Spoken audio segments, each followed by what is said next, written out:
If you've been scrolling through endless lists of workstations, trying to figure out whether a monster CPU really matters for your day-to-day workload, you're not alone. The market is flooded with buzzwords: Threadripper, RTX, 64-bit Windows, so it's easy to feel stuck in a decision loop. The HP Z6G5 with a Ryzen Threadripper PRO 7975WX is one of those big-name builds that promises everything on paper, but does it actually deliver where it counts? Link is in the description if you want to check the product details on Amazon. First off, let's talk about the kind of work that pushes a workstation to its limits. Engineers running finite element simulations, video editors stitching together 8K footage, architects rendering complex BIM models, or data scientists training deep learning models. All of these tasks generate massive compute demands and massive data files. If your current machine stalls on a single digitsecond render or forces you to split a project into smaller chunks just to stay within RAM, a system like the Z6G5 can be a real game changer. That's the sweet spot where the 32GB of DDR4 memory and the RTX A400016GB GPU start to feel purposeful instead of just impressive on paper. But before you click Add to Cart, ask yourself 3 practical questions. 1. Do you actually need a 32-core CPU for your primary workloads? 2. Is the 1TB SSD enough for the projects you handle, or will you be constantly offloading to external drives?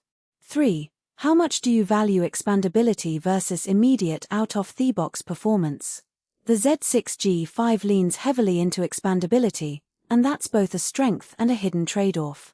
The heart of the machine is the 32-core, 64-thread Ryzen Threadripper PRO 7975WX. In synthetic benchmarks it sits near the top of the workstation ladder, but the real proof is in multi-threaded tasks. In my tests with a 20-minute Blender render, the machine shaved roughly 30% off the time compared with a typical 12-core workstation. For a CAD firm that runs many simultaneous render jobs, that translates to quicker client turnarounds and the ability to schedule more work on the same hardware budget. However, if your workflow is dominated by single-threaded applications like many legacy design tools or basic office suites, most of those cores sit idle, and you won't notice a tangible speed boost. That's why I'd say the Z6G5 is a perfect fit for professionals whose software explicitly scales across many cores. Memory is another point where the Z6G5 shows its teeth. The 32GB comes pre-installed, and HP's Workstation line supports up to 2TB of DDR4, so you can add more later without replacing the entire board. In a real-world scenario, imagine a VFX artist who needs to load a massive texture library while also running a simulation. With 32GB, they can keep both processes in RAM and avoid slow disk swapping. If you're constantly hitting the ceiling at 1620GB, you'll notice a smoother multitasking experience right away. On the flip side, the base 32GB might still be limiting for studios that routinely juggle multiple 8K video streams, where 64GB or more becomes the norm. In those cases you'll have to budget for additional RAM kits, which adds cost and installation effort. Storage is where the value beyond headline specs really matters. The included 1TB PCIe 600 SSD is fast sequential reads in the 5GB per second range, so loading large project files and booting Windows 11 Pro for workstations is practically instantaneous.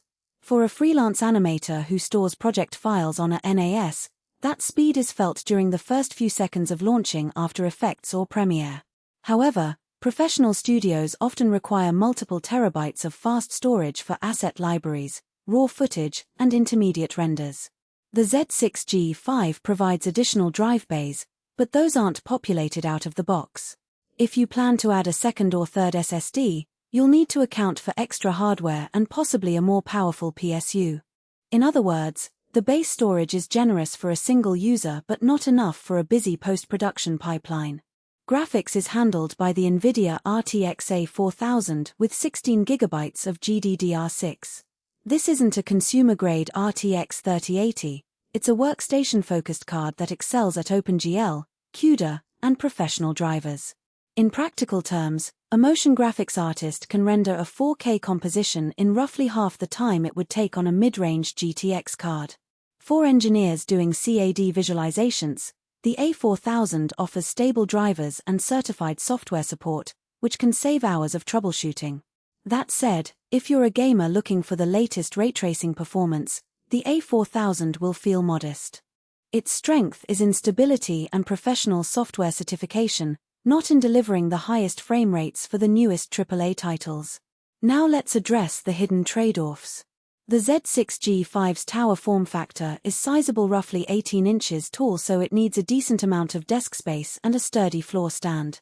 It's not a sleek mini PC you can slide under a monitor. This size, however, is what enables the extensive expandability, multiple PCIe slots, extra drive bays, and a robust cooling solution that keeps the 32-core CPU from throttling under sustained loads. If your office is cramped or you prefer a minimalist aesthetic, you may find the Workstation a bit overkill. Conversely, if you have a dedicated workstation room or a rack setup, the size actually works too.